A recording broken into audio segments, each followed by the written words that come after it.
Iran के विदेश मंत्री अरागची ने यूएस पर फोड़ा है वार्ता फेल होने का ठीकरा। वार्ता सफल होने के एन वक्त शर्तें बढ़ाई, यह अरागची ने कहा है। अमेरिका के शर्तें बढ़ाने से वार्ता फेल हो गई और हमने युद्ध खत्म करने की हर संभव कोशिश की, अरागची ने यह कहा है।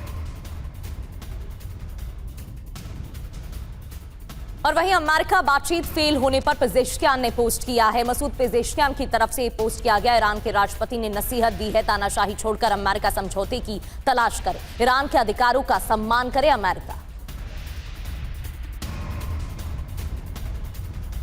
और ईरान पर हमले के लिए इजरायल तैयार है, इजरायल फिर से शुरू कर सकता है हमले।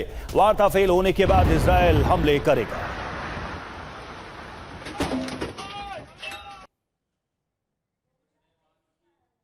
वहीं आईडीएफ चीफ ने इजरायली सैनिकों को आदेश दिए हैं, ईरान के साथ युद्ध के लिए तैयार रहे। ये कहा, इजरायल के साथ युद्ध के लिए तैयार रहे ईरान। इजरायल डिफेंस चीफ की तरफ से ये बात कही गई है।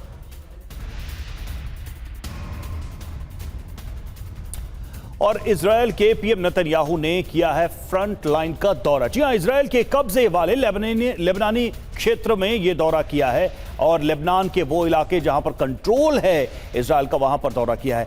अभी और काम करना बाकी है, ये कह रहे हैं नेतन्याहू। ईरान अपने अस्तित्व के लिए संघर्ष कर रहा है। नेतन्याहू ने कहा है कि अभी और इलाकों पर कब्जा होगा। इजरायल तैयार, ईरान पर क्या फिर बमबारी होगी? कई सवाल उठ रहे हैं। क्या हुआ अभी तक? दक्षिणी लेबनान के बॉर्डर पर नेतन्याहू पहुंचे, दौरा किया। इजरायल के कब्जे वाले इलाके में नेतन्याहू पहुंचते हैं, इजरायली सैनिकों से मुलाकात की। वहां पर उन्होंने, नेतन्याहू ने क्या कहा इस दौरान? ईरान ने हमें खत्म करने की कोशिश की है, अब खुद अपने अस्तित्व के लिए लड़ रहा है। हमने मिडिल ईस्ट का नक्शा बदल दिया। लेबनान पर इजरायली हमले नहीं रुकने वाले हैं, अभी और बहुत कुछ करना रह गया है। आगे क्या होने वाला है? ईरान पर इजरायली हमले शुरू हो सकते हैं। इजरायली हमले पहले से ज्यादा आक्रामक होने वाले हैं, ऐसे संकेत भी मिल रहे हैं। मनीष लगातार हमारे साथ बने हुए। मनीष, बॉर्डर पर, लेबनान बॉर्डर पर नेतन्याहू का पहुंचना और फिर इस तरीके का बयान देना, सैनिकों से बातचीत करना, उनका हौसला बढ़ाना, कैसे देखते हैं? देखिए, वैसे तो तुलसीदास जी सैकड़ों साल पहले कह गए हैं कि समरथ को नहीं दोष गुसाई, वरना अगर आप देखें तो लेबनान के भीतर साउथ लेबनान में इस वक्त इजरायली डिफेंस फोर्स अपना ग्राउंड ऑपरेशन कर रही है, तो अपने आप में पहले वही गैरकानूनी है। और ऊपर से इजरायल के प्रधानमंत्री जैसा कि वो दावा कर रहे हैं कि वो लेबनान की टेरिटरी के भीतर थे, तो आप सोचिए कि एक तो उस देश पर हमला चल रहा है, उस देश में ग्राउंड ऑपरेशन चल रहा है, जहाँ पर लितानी नदी तक बफर जोन बनाने के नाम पर वहाँ पर सैनिक मौजूद हैं, बिना किसी के इजाज़त के, बिना यूएन के परमिशन के, और उसके बाद फिर प्रधानमंत्री भी खुद वहाँ पर पहुँच जा रहे हैं। तो ये निश्चित तौर पर हर लिहाज से हर तरह के अंतर्राष्ट्रीय कानून और नियमों की अवहेलना है जो इस वक्त इजरायल के प्रधानमंत्री की तरफ से की जा रही है।